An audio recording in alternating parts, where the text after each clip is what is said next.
Welcome, everybody. Welcome to the Dr. Jeff Experience. It was taking me a little bit. So glad that you are here today. I'm glad to see everyone. Hope everyone is well on this good Tuesday evening. Man, it's just good to see you today. It really is. I was going through some difficulty for some reason. My chat portion if you're viewing with Facebook Live, I'm going to ask you to go over to our YouTube page. Okay, go over to our YouTube page, and let me put that up on the screen for you. Our YouTube page, because for some reason the chat function on Facebook is not working. So if you want to comment, which I'm sure you want to tonight, I'm going to give you that site so that you can chat with us and make your comments and all that good stuff. Is that all right? All right, give me a moment and I'm going to put that. I am going to put that right here.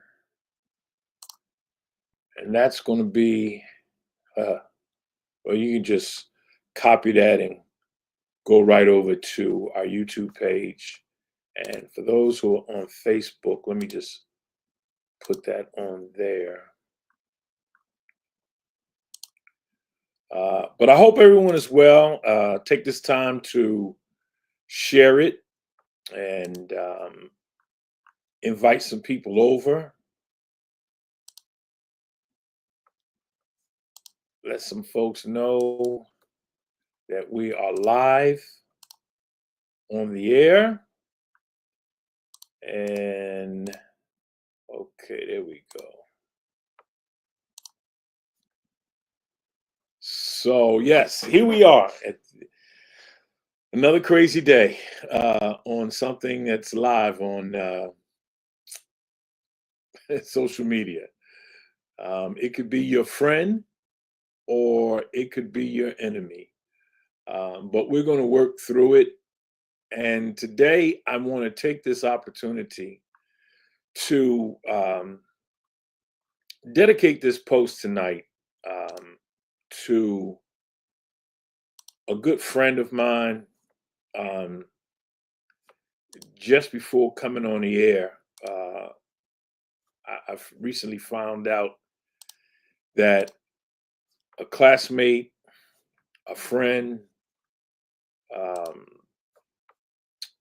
one of the founders or one of the trustees of my institution, the Fauntleroy Institution, one of the ones who helped get this particular podcast up and running. He was, we talked many a day and many a night about what we were going to do after we graduated, and he was one that we talked about what we were going to do, and he passed away. He passed away suddenly, and my heart goes out to, and my condolences and my prayers go out to the family of Reverend Dr. Robert Nichols. Like I say, a friend,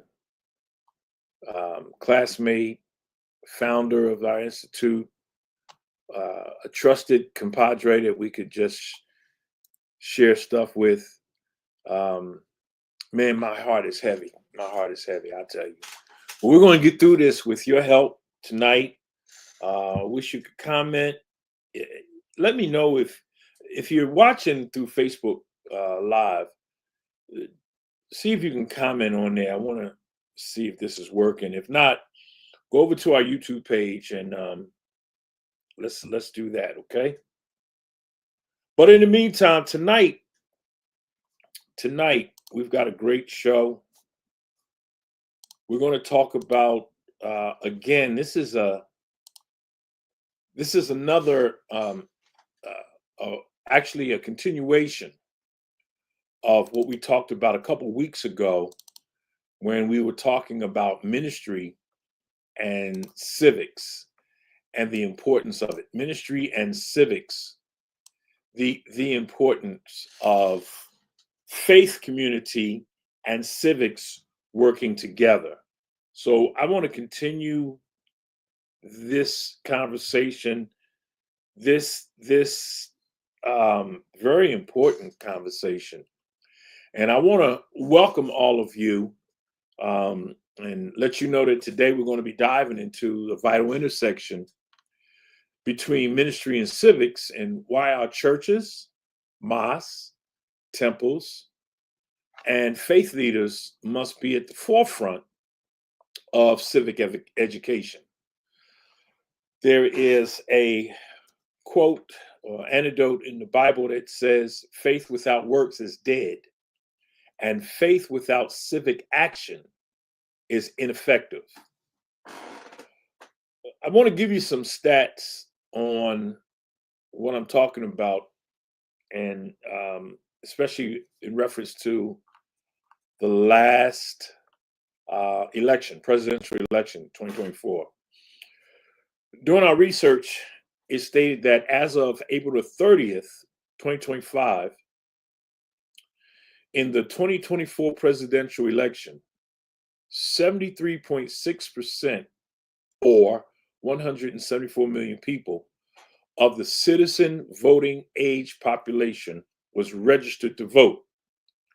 Out of that 73.6% of citizens voting age population, only 65.3% voted, basically 154 million people. So out of the 174 million people who are of voting age, who were registered to vote, only 154 million people voted. So doing the math, it looks like over 20 million people did not vote who are registered and able to vote. And this comes from the U.S. Census Bureau. So as we go forward, the importance, and what I'm doing tonight is another snippet of what you will learn at the Fauntleroy Institute with one of the classes that is called Faith, Ministry and Civics. The faith world interacting with civics and the importance of it. So this is a snippet of what you would be getting in class if you sign up at the Fauntleroy Institute. Faith institutions can assist with low voter turnout, civic disengagement, misinformation, and the moral voids in public life. As I stated in our last podcast dealing with this, we have in our faith institutions, our churches, our mosques, our temples, we have masses of people gathered on Sundays, on Fridays, on whatever day, other days that you gather in service. We have those masses of people, and what we cannot do is bypass the opportunity to teach the importance of civics to the people that we have under our watch. Let's talk about the etymology. You know, I like to do the history of a word because words matter. And in order for us to do what we're calling on when it comes to civics, we got to know what civics is. The etymology of the word civics in the noun form meant the science of government, the science of government, the study of the rights and responsibilities of a citizen. Now, in 1540, when you do the etymology of this word, the word citizen came from the Latin words corona civica. And what that meant was it was a chaplet or a wreath of oak leaves that was awarded to the one who saved the life of a fellow citizen in battle. It was like a crown. It was a crown that was made of a wreath of oak leaves that was awarded to the one who saved the life of a fellow citizen in battle, from the Latin word civicus, meaning of a citizen. So the very nature of the word citizen means people and responsibilities of a citizen, the science of government, the study of rights. And this is why it is imperative for us, leaders who are in the ministerial realm, in the faith realm, in the let's say the community leadership roles, if you have nonprofits, whatever you do in a community and you're in a leadership role, civics plays a huge part in what you should be doing. We have to start teaching, I would say the youth, but I'd go so far as to say everyone about civics and the importance of civics. Is that all right? All right. So we're going to get right on into this. I want to thank all of you who are viewing, those of you who have shared the link. I want to thank you so much. And we're going to see some things that are important as it pertains to this particular subject. But I got a few talking points that I want to deal with. And number one is the historical role of the faith community in civic life. And again, I'm going right out of our syllabus when it comes to this class, Ministry and Civics at the Fauntleroy Institute. Faith institutions have long been centers for social organization, education, and justice movements. I'm sure that there's many of you who remember that it was the faith institutions, it was the faith community and faith institutions that led civil rights movement and all kinds of other justice movements. When it came to learning about what was going on in the community, we learned it at our faith institutions. When we wanted to know something, when developers came into a city and wanted to create mass housing or some type of economic development, it used to always end up in the church or in the faith centers so that they could talk to the people who were in that area and who was going to be impacted by that area. Faith institutions, they've long been centers for social organization, and we've got to get back to that. What better place than to come to the faith institution, because in the faith institution there's an expectation of truth, and transparency that should go on within these locations. There was clergy like Dr. King, Fannie Lou Hamer, and countless local leaders that acted as civic educators and moral voices within public policy.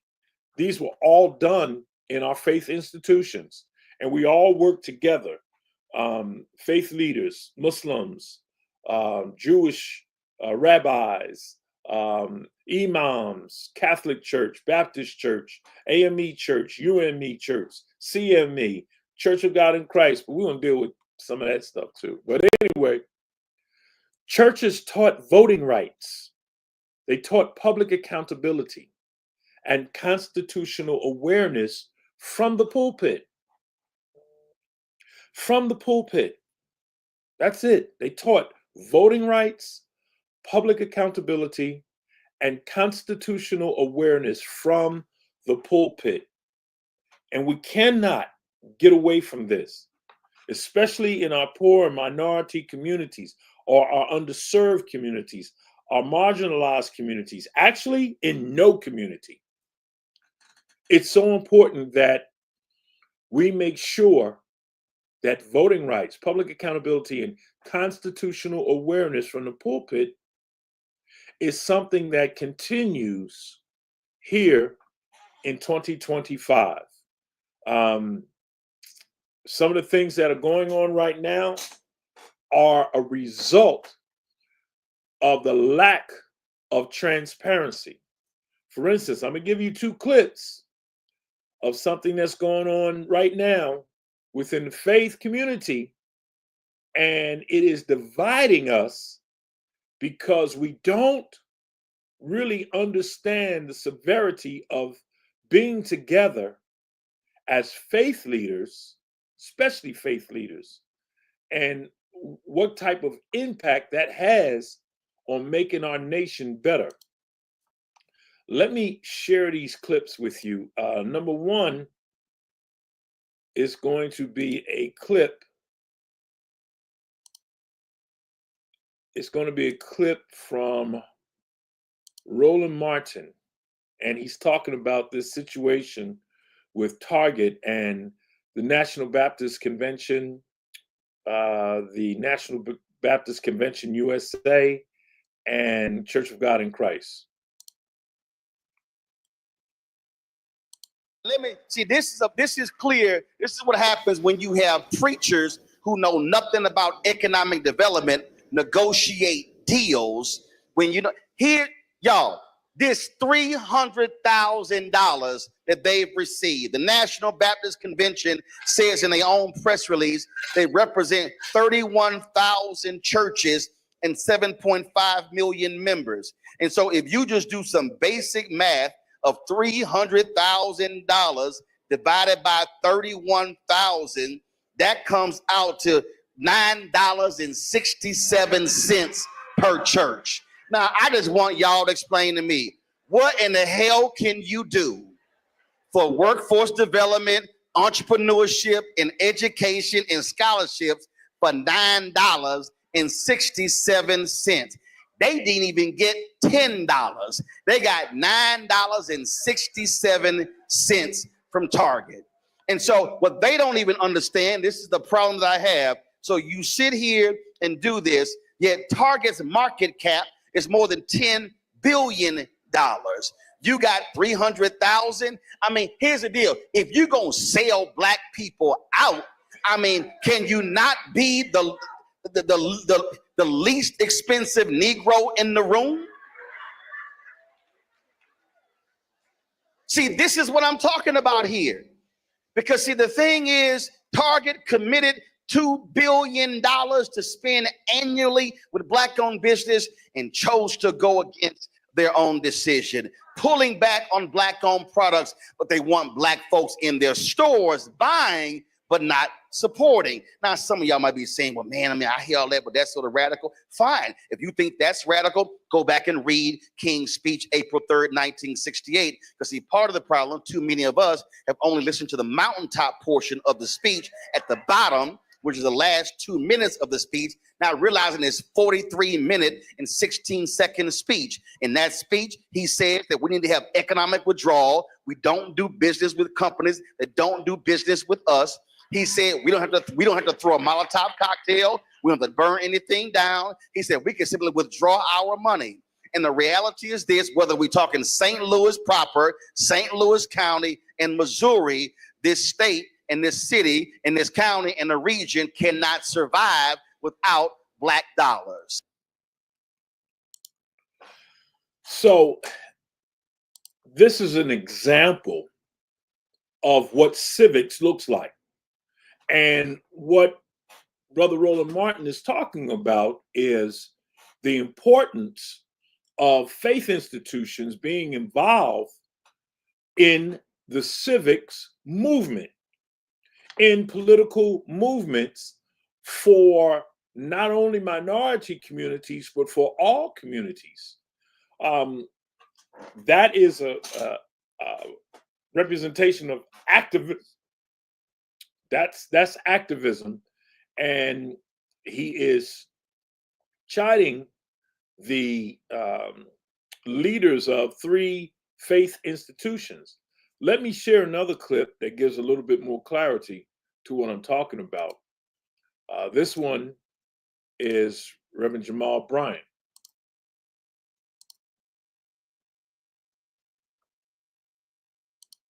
Gotta say something. For the last 18 weeks, we've been boycotting Target. And said there's no way in the world we going into Target where Black people were spending $12 million a day. We said to Target, you got to do 4 things in order for us to walk into that store. Is that you got to invest $250 million in the Black banks.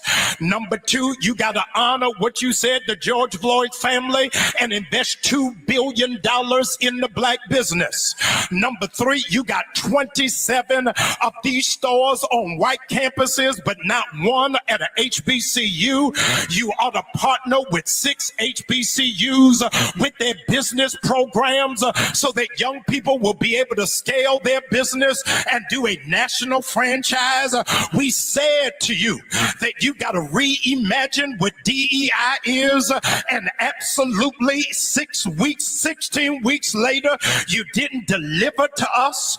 Even after we made your stock drop, even after the CEO salary was cut by 42%, even after you lost $12 billion in valuation, but you thought you was going to go around me and go to the National Baptist Convention and sell out for $300,000. Are you crazy to think that we going to sell out for chump change? You must not know who we are. Our Father is rich in houses and land.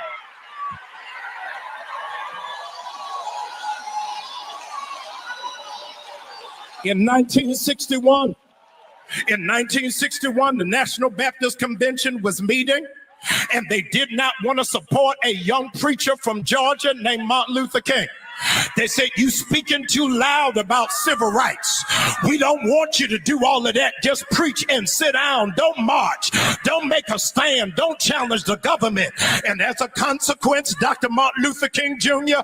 and Gardner Taylor walked out of that church and started the Progressive Baptist Convention, where we come in full circle.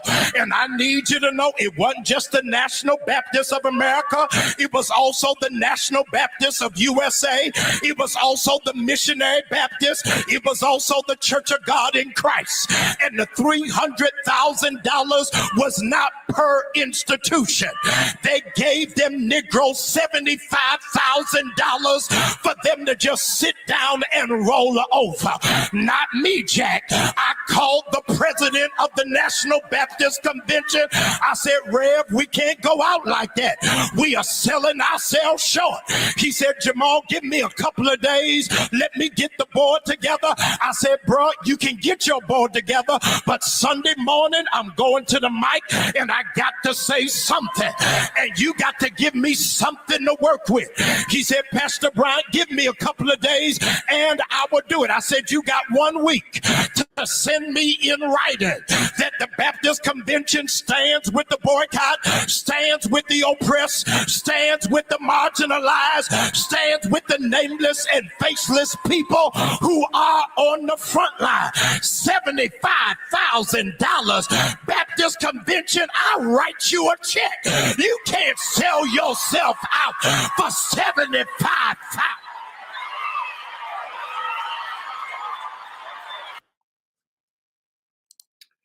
Well, some of the language may be a little harsh, but that is a perfect example of faith institutions and civics. Roland Martin, Reverend Jamal Bryant, and some other more progressive pastors have taken a stance against those institutions that have cut out their DEI, their diversity, equity, and inclusion measures, because they believe that based upon what has happened with the current administration, they believe that this is the way to go, not understanding that diversity, equity, and inclusion does not mean just for Black people. It means for all people. It means for people with handicaps. It means with people, fairness for those who may be in a wheelchair. It may be an instance where someone needs a facility that's ADA compliant.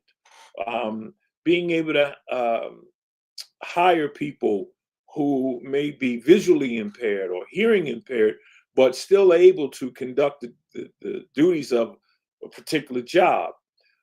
It's sexual harassment. It's DEI is against sexual harassment. It's against racial inequalities, no matter who it is.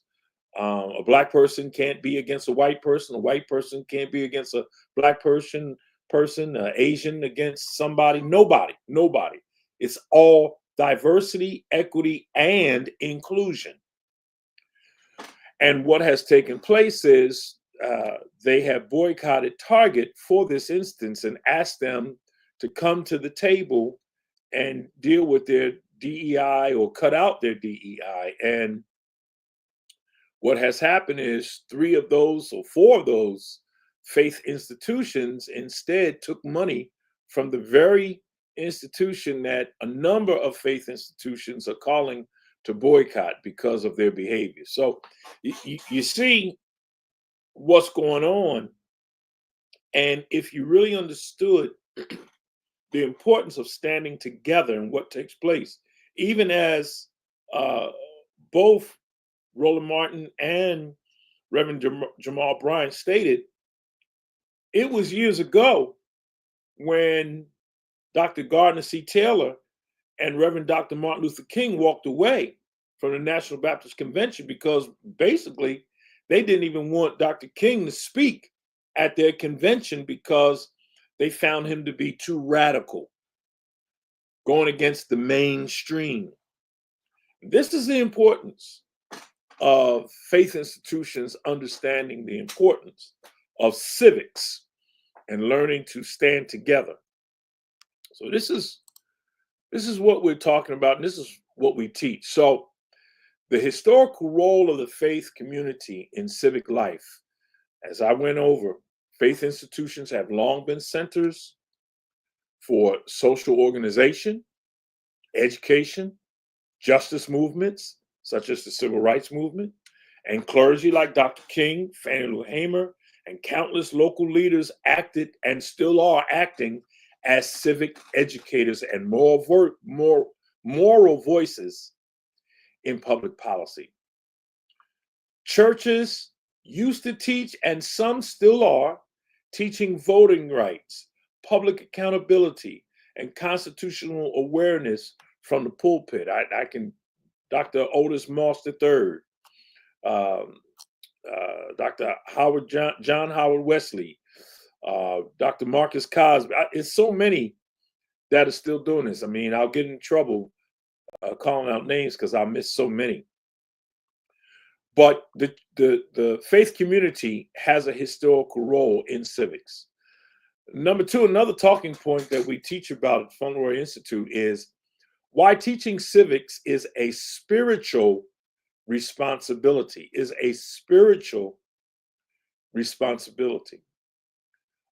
Civic literacy enables congregants to live out their faith through action, voting, advocacy, volunteering, and justice work. Faith institutions stand at the forefront of helping their congregants to live out this faith through action,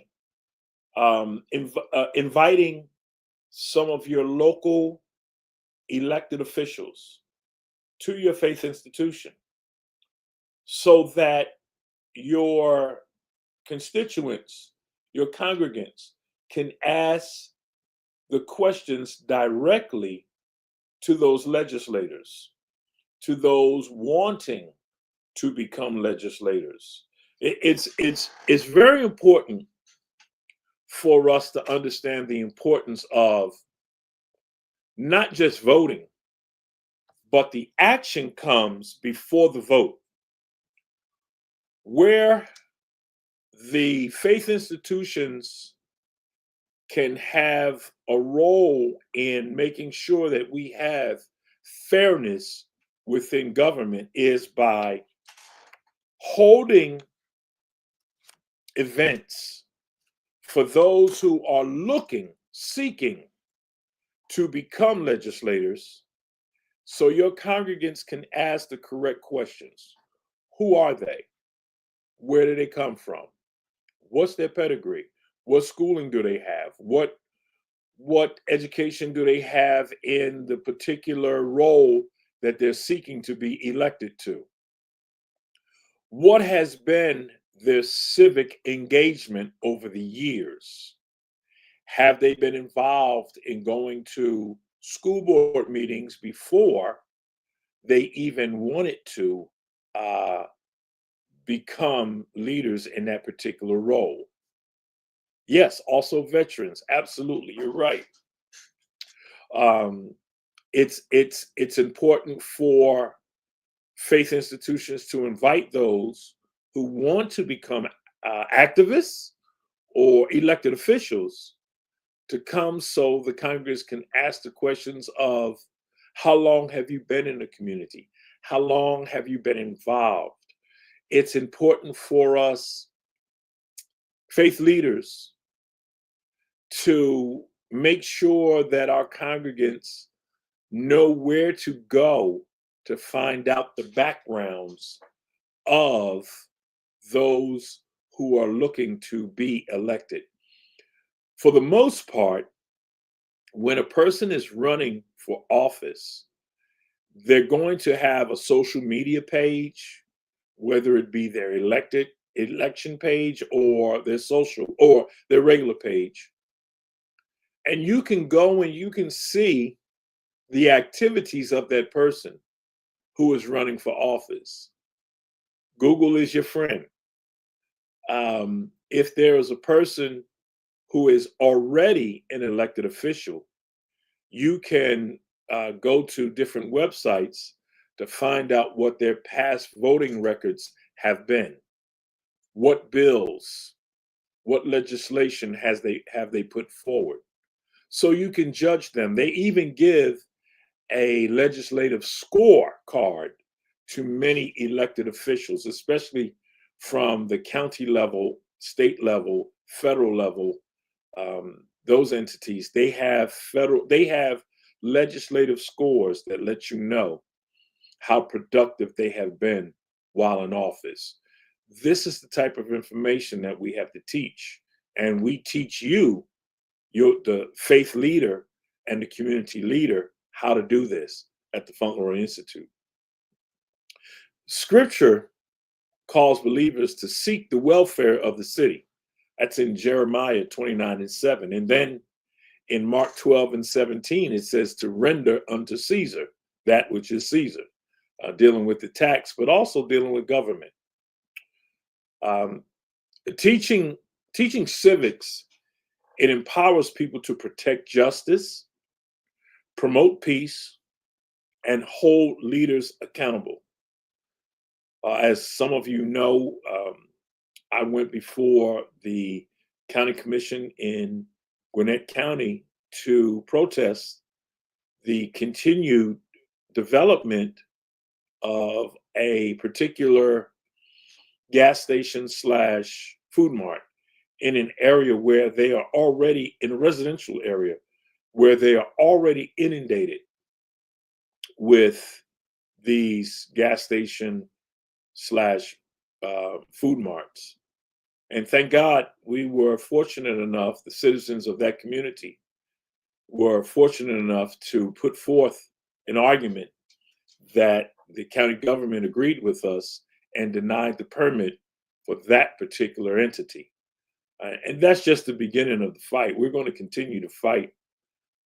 And how you do that is you've got to get involved, and we've got to take it to the streets, but we also have to take it to where the people are. And where the people are at our faith institutions. So teaching civics is a spiritual responsibility. The third talking point is that the church is a civic education hub. It's a civic education hub. Faith institutions can host voter registration drives, civic education classes, and town halls. All of our faith institutions have classrooms, they have meeting space. So invite those who are running for office. Have a Saturday or a time before service or after service where you can do voter registration drives, not just one day, but continuously. As a matter of fact, one of your ministries can be voter registration ministry or voter education ministry. And you have voter registration drives. You simply have a table where somebody can come and they can register to vote. A lot of times at our faith institutions, you get people who are visiting, who are new to the area and wanting to fill out a voter registration drive. And really, because they're new, they may not have found out where to do this. So when they come to the faith institution, there it is right there. You can have civic education classes. I know at a church I was a congregational care pastor of, we actually had a ministry that dealt with civics. And we dealt with, well, we were putting together civic education classes. You can hold town halls. All legislators want to meet in front of people. That's why you always see them coming to churches when it's time for election. But be proactive about it. Go out and hold town halls quarterly, not just when somebody is running for office, but do it while a person is in office. Make sure that that elected official is held accountable, and that person knows that they're going to be held accountable. Take a Saturday, take a Wednesday, take a Friday, whatever day of the week, hold a town hall. Invite your local legislators from the local level all the way up to the federal level. Have them come to your faith institution. Invite the public, not just your congregants, but invite the public in your area and let them ask questions. Utilize a moderator. Let your faith leader be the moderator. Most people respect your faith leaders, so they can moderate it without some of the things that were going on with somebody who people don't know. Use Bible studies and sermons to explain justice. To explain justice from your faith book, whether it be your Quran or your Torah or your Bible. Use Bible studies. Use studies and sermons to explain justice, governance, and moral leadership in public life. Partner with your schools, your nonprofits, your local government, and do that to inform and engage the community so that you're working together. We talked about community partnerships in, I think, our last podcast, and the importance, which is another subject that we teach at the Culinary Institute, ministry and community partnerships. Partner with schools, partner with nonprofits and local government to inform and engage the community on what's going on. Not just engaging with the community to let them know what's going on in local government, but also engage with the community to let them know what you are doing in the faith community. At your faith institution, you may have food drives. You may have a food pantry. You may have clothing giveaways. You may have an education committee or ministry that meets, a tutoring service that meets after school. And the community may not even know about that. Or your nonprofits may be lacking in a particular area. Nonprofits who want to do food giveaways, they can partner with faith institutions that are already doing food giveaways. Schools that I know in the summertime, what happens is they normally partner with nonprofits, faith institutions, so that those students who are getting free and reduced lunches throughout the year, they can go to nonprofits, they can go to local government, but even more, they can go to faith institutions to make sure that those students are being fed throughout the summer. So you see where this is going? You see the importance? Engaging the faith institutions, they must engage the next generation. Youth ministries should include civics and leadership development. I know when I was coming up many years ago, we learned about civics and leadership development, teaching the Constitution, local government, and advocacy. I can remember the names back in Jersey, Mr. Elwood Davis, Mr. Horace Bryant, his daughter Lillian Bryant, Mr. Ushery, Mr. James Ushery, who became the mayor of Atlantic City. So many people used to teach the youth and the community about local government, but more importantly, the youth. We learned about civics. We learned about what the mayor does. We learned about what city council was. We learned about city commission. We learned about county commission. We learned about county government.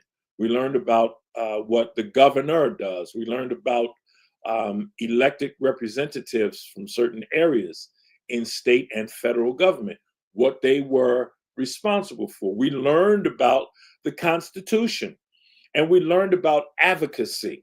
Many of us worked on elections, and we sat there and we heard the speeches from those wanting to be elected to public office. So we got to hear exactly what was going on.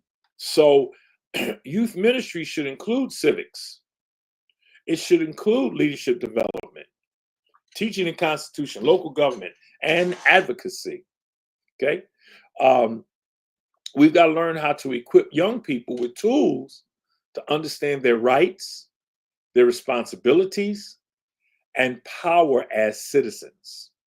Very important. Young folks not going to stay young forever. At some point, they're going to be adults and they're going to be able to vote.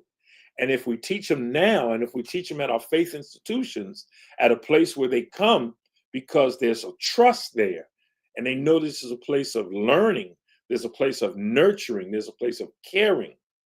This is the place where we can teach their rights, their responsibilities, and their power as citizens.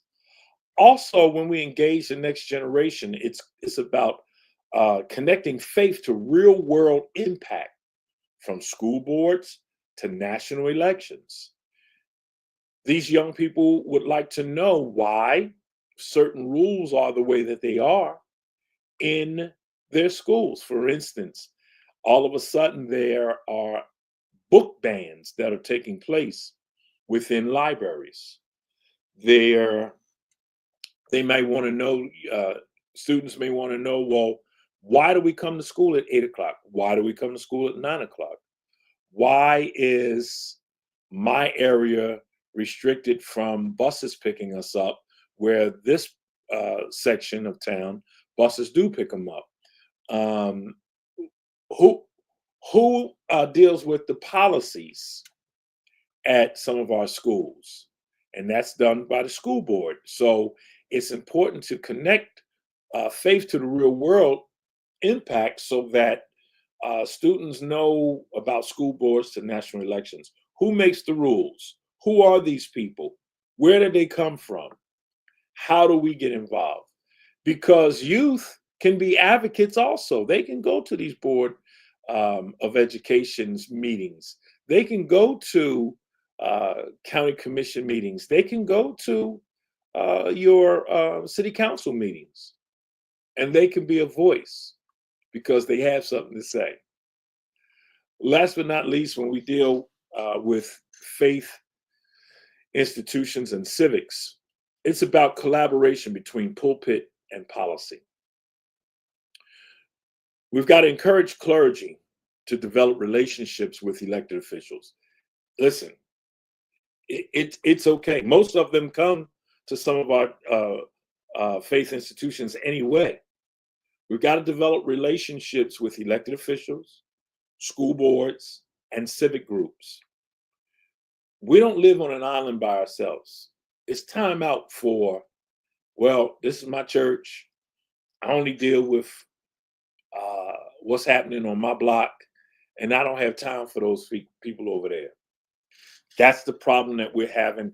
This is the problem that results, like what we see now with boycotting Target and some of these other institutions that don't want to give back to underprivileged and marginalized communities, and how they want to take away diversion, equity, and inclusion, and just do what they feel as though is necessary for their bottom line.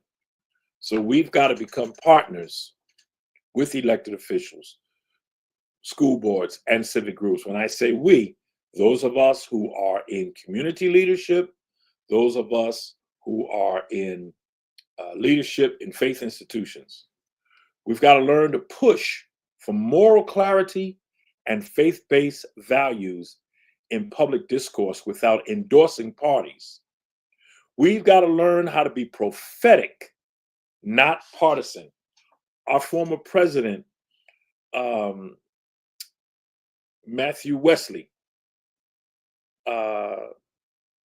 from, oh boy, I'm saying the name wrong. I'm sorry. Our former president of the Interdenominational Theological Center, when we graduated, we were told that we ought to be prophetic problem solvers. And being a prophetic problem solver means that even our dean now, our dean at Howard University, Dr. Kenyatta Gilbert, teaches us to be prophetic problem solvers. Be prophetic, not partisan.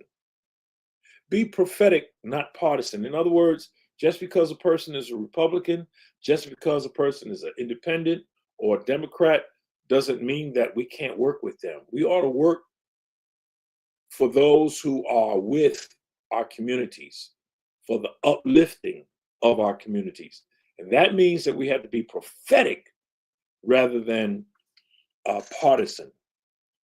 Also, when we collaborate between pulpit and policy, that means to advocate for policies that reflect biblical views, justice, stewardship, and dignity. Advocate for policies that reflect biblical values, justice, equity, stewardship, and dignity. As I come to a close, I want to urge you to, number one, if you are a faith leader, if you are a community leader, and you want to know more about how do I get involved, how do I lead from the front, and how do I lead more effectively, please get involved with the Frontline Institute and join some of these classes so that you will have the tools necessary to move your institution further. But the other part of that is, make sure that you attend local school board or city council meetings. And I'm going to add to that you attend county commission meetings. Get involved and find out when your zoning and your planning board meetings are, and get involved in that. Go to those planning meetings. Go to those zoning meetings. Go to your county commission meetings. Go to your city council meetings. Go to your school board meetings. But don't just go. Come back and inform your sphere of influence, those people who you may be over or affiliated with, so you can explain to them what is going on based on what you heard and learned at those meetings. Another way you can do this, which is a call to action, is to host or join a faith-based civic education initiative. There are plenty of them out there, okay? So go and host or join a faith-based civic education initiative. Subscribe to receive the meeting agendas. A lot of these meetings are online, and you can subscribe to get the meeting agendas for city council, school board, county commission, public utilities meeting. A lot of people don't understand the importance of public utilities. They are the ones who regulate and make a decision on what the rates are for your electric, your gas, all kinds of utilities, about all types of utilities, and what the pricing is. And they're the ones that regulate those increases or decreases. Learn about appointed boards and find out meeting times for those appointed boards and the expiration dates of those appointed board members. Find out what it takes to be an elected board member or an appointed board member. Find out what they do. Find out if you have the qualifications, and then go and try to become an appointed member at some of these boards. Make sure you register to vote and help someone else do the same. Don't just do it by yourself. Find somebody else that you believe needs to be registered and help them do it. Last but not least, teach your children or youth group about how faith and civics go hand in hand. Faith calls us not just to pray for the city, but it also calls us to participate in shaping it. Let me give you some biblical references and some references, so Quranic references of civic engagement and justice. Jeremiah 29:7 says, "But seek the welfare of the city where I have sent you into exile, and pray to the Lord on its behalf, for in its welfare you will find your welfare." Basically, this means that believers are called to care for the well-being of their communities, including political and social structures. Romans 13, 1 and 2, it says, let everyone be subject to the governing authorities, for there is no authority except that which God has established. And that interpretation means that Christians are to respect government and are aware of their roles within it, working to ensure governance aligns with righteousness. Familiar when I spoke up about last time we met, Proverbs 31, 8 and 9. It says, speak up for those who cannot speak for themselves. Defend the rights of the poor and the needy. And this interpretation means a direct call to advocacy and justice, essential elements of civic engagement. Micah 6 and 8. He has shown you, O mortal, what is good and what does the Lord require of you. And we all have this written in the forefront of our heads, to act justly and to love mercy and to walk humbly with your God. In other words, this trio, justice, mercy, and humility, it should inform public behavior and engagement in society. Matthew 51, 14 through 16. You are the light of the world. Let your light shine before others, that they may see your good deeds and glorify your Father in heaven. In other words, faithful public witness, it includes civic responsibility and moral leadership in the world. To my Islamic brothers and sisters, Surah Al-Hujurat 49:13, it says, O mankind, indeed we have created you from male and female and made you peoples and tribes that you may know one another. And that interpretation is diversity in community. Life is a divine design. Civic engagement is a means to honor that diversity and foster cooperation. Surah Ashura 42:38, it says, and those who have responded to their Lord and established prayer, and whose affair is determined by consultation among themselves. This means this verse affirms the importance of shura, which means consultation, which is the foundation of civic dialogue and participatory governance. Surah An-Nisa, or you have believed, O you who have believed, be persistently standing firm in justice, witnesses for Allah, even if it be against yourselves or parents and relatives. In other words, civic duty includes speaking truth and standing for justice, even when it is difficult. Surah Al-Ma'idah, do not let the hatred of a people prevent you from be just. That is nearer to righteousness. In other words, civic engagement must be rooted in justice, not in emotion or prejudice.